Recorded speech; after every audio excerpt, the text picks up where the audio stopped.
வணக்கம். இன்னைக்கு நம்ம பார்க்க போகிற சமையல் ஒரு அருமையான முட்டை மிளகு சுக்கா. அதாவது முட்டை ஆம்லேட் பண்ணிவிட்டு அதை வந்து சுக்காவாக எப்படி ரெடி பண்ணுறது அப்படிங்கிறத இந்த வீடியோவில் பார்க்க போகிறோம். டேஸ்ட் நல்லா அட்டகாசமாக இருக்கும். வெரைட்டி ரைஸ், பிரியாணி, சாதம், லெமன் சாதம், சாம்பார், ரசம், தயிர் சாதம் எல்லாத்துக்குமே அட்டகாசமாக இருக்கும். ஸோ வாங்க அதை எப்படி செய்யலாங்கிறத பார்க்கலாம். இப்போ பார்த்திங்கன்னா ஒரு பவுலில் 6 முட்டை உடச்சி ஊற்றிருக்கேன். இப்போ இந்த முட்டையில் காரத்துக்கு தேவையான அளவுக்கு பச்சை மிளகாய் சேர்த்துக்கலாம். அதோட கொஞ்சமாக பீன்ஸு, கொஞ்சமாக கேரட்டு, பொடியாக நறுக்கின வெங்காயம், இது எல்லாத்தையுமே சேர்த்துக்கலாம். கேரட், பீன்ஸ்லாம் உங்களோட விருப்பம். இப்போ இதில் தேவையான அளவுக்கு உப்பு சேர்த்துக்கலாம். கொஞ்சமாக மஞ்சள் சேர்த்துக்கலாம். இது எல்லாத்தையுமே நல்லா அடிச்சுக்கலாம்.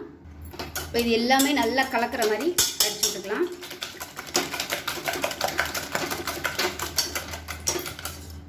இப்போ நல்லா அடித்தாச்சு. இப்போ வந்து ஒரு தோசைக்கல் வச்சுக்கலாம். இப்போ நம்ம வந்து ஆம்லேட்டாக ஊற்றி எடுத்துக்கலாம்.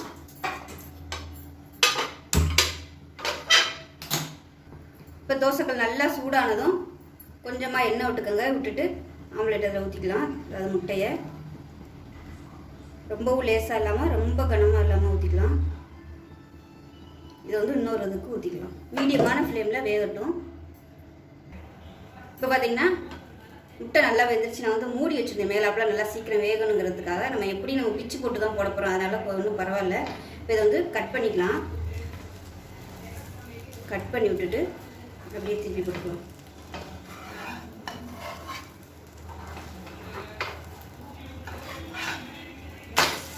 இப்போ பாருங்கள் திருப்பி போட்டாச்சு. இப்போ அந்த சைடு நல்லா ரோஸ்ட் ஆகட்டும். இப்போ இது நல்லா வெந்துருச்சு. இது எல்லாத்தையுமே எடுத்துட்டு சின்ன சின்ன பீஸாக கட் பண்ணிக்கலாம். மிச்சம் இருக்கிறதையும் ஊற்றி எடுத்துக்கலாம். தோசைக்கல்லில் ஊற்றும் போது எண்ணெய் ஊற்றிக்கோங்க, இல்லைன்னா உங்களுக்கு அடி பிடிக்கும். இப்போ மிச்சம் இருக்கிறதையும் ஊற்றிக்கலாம்.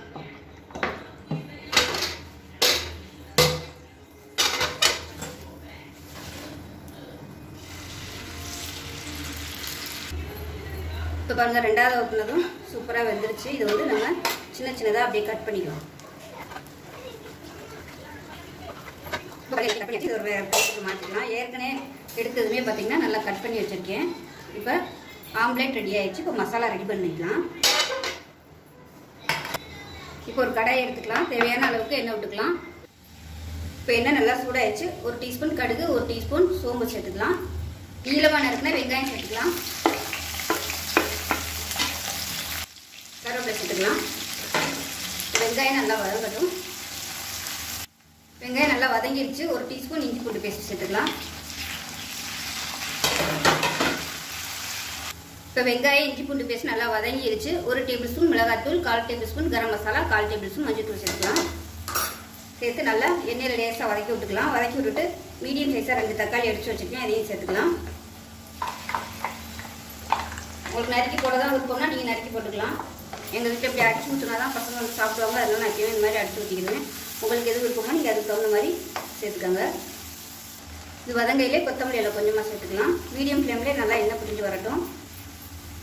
இப்போ தக்காளி நல்லா வதங்கி எண்ணெய் பிரிய ஆரம்பிச்சிருச்சு. இதில் கொஞ்சமாக தண்ணி சேர்த்துக்கலாம். ஏன்னா நம்ம அந்த முட்டை போட்டு பரட்டும் போது கொஞ்சம் கிரேவியாக இருந்துச்சுன்னா தான் அந்த கிரேவி ஃபுல்லாக நல்லா உள்ளே இழுத்துக்கிறோம் முட்டை. அதனால கொஞ்சம் தண்ணி சேர்த்துக்கலாம். இப்போ கொதிக்கட்டும். இப்போ இந்த கிரேவிக்கு தகுந்தாப்புல உப்பு சேர்த்துக்கலாம். முட்டையிலையும் உப்பு சேர்த்துருக்கு. இப்போ கிரேவி நல்லா கொதிச்சிருச்சு. இப்போ நம்ம கட் பண்ணி வச்சுருக்க இந்த ஆம்லெட்டை சேர்த்துக்கலாம்.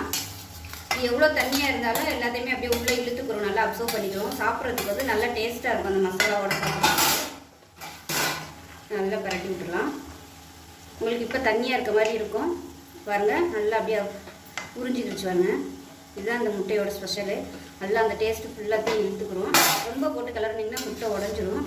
அதனால் சாஃப்டாக கிளறி விட்டுட்டு அப்படியே தம்மில் இருக்கணும்.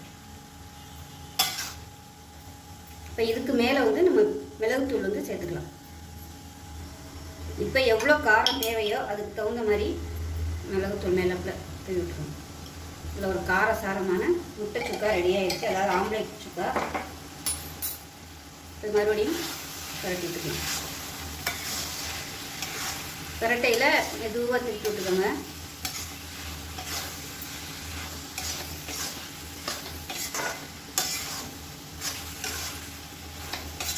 இல்லைன்னா நீங்கள் கிரேவி கொதிக்கையில் கூட நீங்கள் மிளகுத்தூள் வந்து கொஞ்சம் சேர்த்துட்டு மேலாப்பில் லைட்டாக தூவி விடுற மாதிரி அந்த மாதிரியும் பண்ணிக்கலாம்.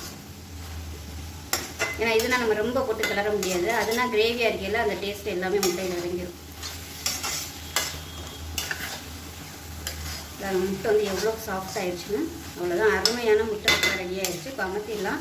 சூப்பராக இருக்கும். எல்லா வெரைட்டி ரைஸ்க்கு, சாம்பார் சாதம், ரசம் சாதம், தயிர் சாதம் எல்லாத்துக்குமே சூப்பராக இருக்கும்.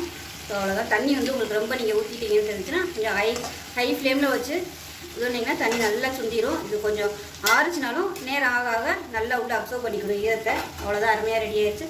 ஸோ செஞ்சு பாருங்கள். செஞ்சு பார்த்துட்டு எப்படி வந்துச்சுங்கிறத சொல்லுங்கள். வீடியோ பிடிச்சிச்சுன்னா லைக் பண்ணுங்கள், கமெண்ட் பண்ணுங்கள், சேனலை சப்ஸ்கிரைப் பண்ணுங்கள், பக்கத்தில் உள்ள பெல் பட்டனையும் ப்ரெஸ் பண்ணுங்கள். நன்றி.